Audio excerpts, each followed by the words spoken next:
I'm Jessamine Manchester, and I'm the director of the Buddy Cole documentary. This documentary follows the history, evolution, and legacy of Scott Thompson's most seminal character, Buddy Cole. But more than that, it follows the strange career trajectory of a true inspiration, one of the first openly gay comedians to do it as explicitly and honestly as Scott Thompson has. And I have been lucky enough as a filmmaker and comedian to be brought into this world and learn firsthand some of the joys and tribulations that might occur in my own career, and hopefully be able to make a difference not just on Scott's life, but on the lives of any viewers watching. I don't like talking myself up that much. I get very nervous about it, but I've had many people tell me that my trajectory on this documentary has been inspiring to them, and that's what I want to give people. Ago, in this very place, in front of an audience that strangely enough looked a lot like you, I sat down on this bar stool and I began a conversation. A monologue. They call you Lady Luck. I remember thinking it was like an instant hit. To see somebody who just really, really reveled in his sexuality, reveled in his power, I related to it. Please welcome to the stage. That would be me.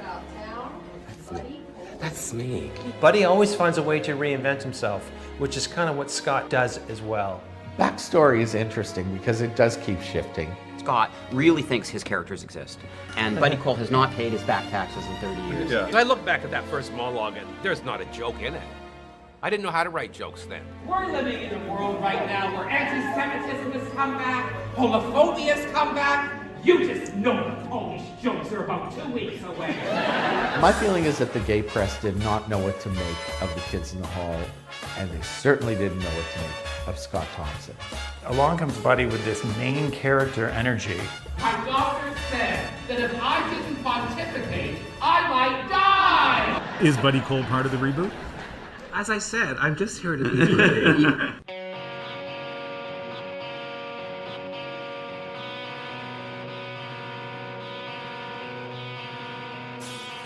You followed me. I was trying to get away from you. It's my job to go where the story is, and you're where the story is. The last thing I want to see when I'm telling a tawdry tale is a little child looking up at me through their shattered worldview. It's hard enough having adults looking back at me like that. I want to tell stories, but I want to be a great story. Am I canceled yet? Scott, there's not enough people here to cancel you. And that was like my first big taste of being in controversy. I thought that was fun. Turns out other people didn't. I just feel like people want me to do Buddy, but I don't know if I want to. But is it funny or not? But it's not real. I think it's subversive. It is kind of pointing out the fact that we all put on these performances, and the kind of idea of how has the feminine man been treated throughout history, and even now, Buddy is powerful in that sense. But I never got the love that I wanted from the comedy community, and I didn't get it from the gay community. Are you doing your comedy for the love of other people, or are you doing it to make good art? Well, I'm making good art, and I go where the art tells me, and the art tells me that I need to let him go.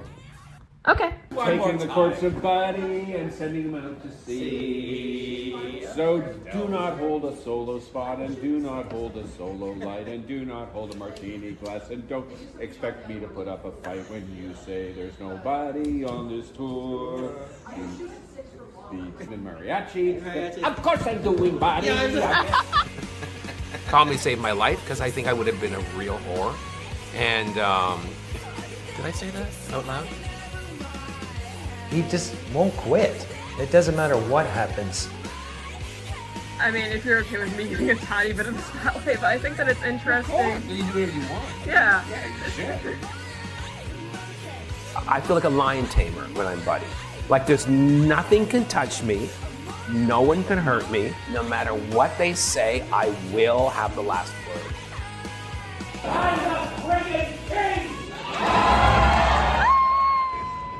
Yeah.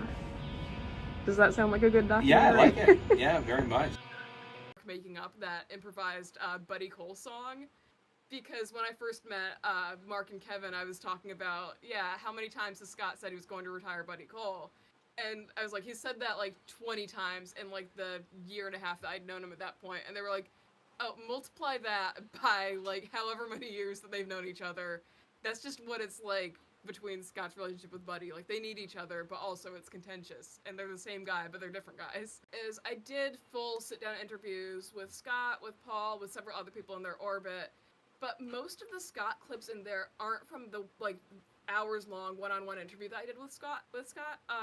They're actually from just a conversation that we had the day before the Kids in the Hall reunion show at the Danforth, where he was very much, like, on the fence of if he wanted to do Buddy anymore. And he was like, Buddy's holding me back. Buddy's making me, like, nobody's going to take me seriously unless I do Buddy, but also no one's going to take me seriously as Buddy. So it wasn't a formal interview. It was just me telling Scott, hey, you can't say no one cares about Buddy Cole, because if no one cared about Buddy Cole, I wouldn't be in the room with you right now. But, and also I love that it was just such an organic moment of Mark making up that improvised Buddy Cole song. Because when I first met Mark and Kevin, I was talking about, how many times has Scott said he was going to retire Buddy Cole? And I was like, he said that like 20 times in like the year and a half that I'd known him at that point. And they were like, oh, multiply that by like however many years that they've known each other. That's just what it's like between Scott's relationship with Buddy. Like, they need each other, but also it's contentious. And they're the same guy, but they're different guys. Talking specifically about the clip where he says, am I canceled yet? And I turn to him and go, Scott, there's not enough people here to cancel you. So that was actually an interview event that we did at my college.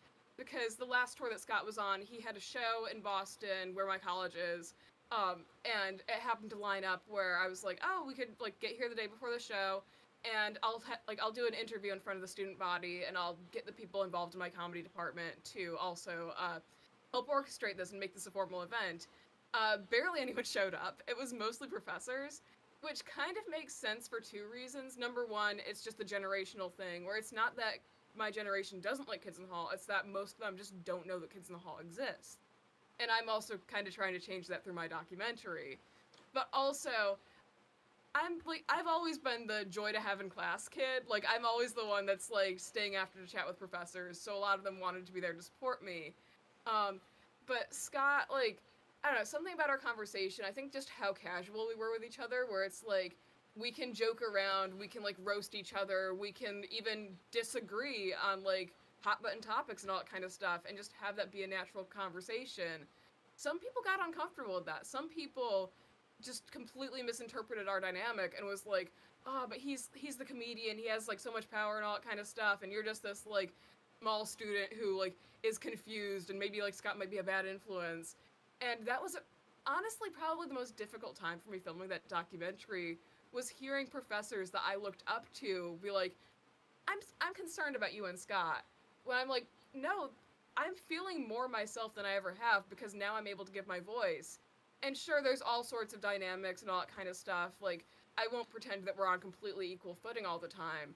But as a documentarian and as a young person, I have a lot of power with how I tell this story. And I think that in being concerned for me with my dynamic with Scott, it was diminishing that power. And especially when it comes to the larger queer community, they were like, oh, but if you, like, because Scott and I disagree on some stuff with labels and all that kind of stuff, they were like, oh, I just don't want you to alienate a community that would have otherwise supported you. And I'll never forget that comment, because it was positioning being honest in my art, being honest as a person, versus being accepted by a community as an either-or thing. And I was like, that's literally what pride is supposed to, like, be the opposite of. Like, you're telling me to be proud of my identity, but also telling me, don't be honest, because otherwise you'll, like, miss out on having a community that support you. And it was a really difficult time going through all that. We'll get into it in the documentary. That was the first thing that made me realize this is not just Scott's story, it's my story as somebody who wants to follow in Scott's footsteps. And I think going through all that, for as difficult as it was, it really made me understand Scott more.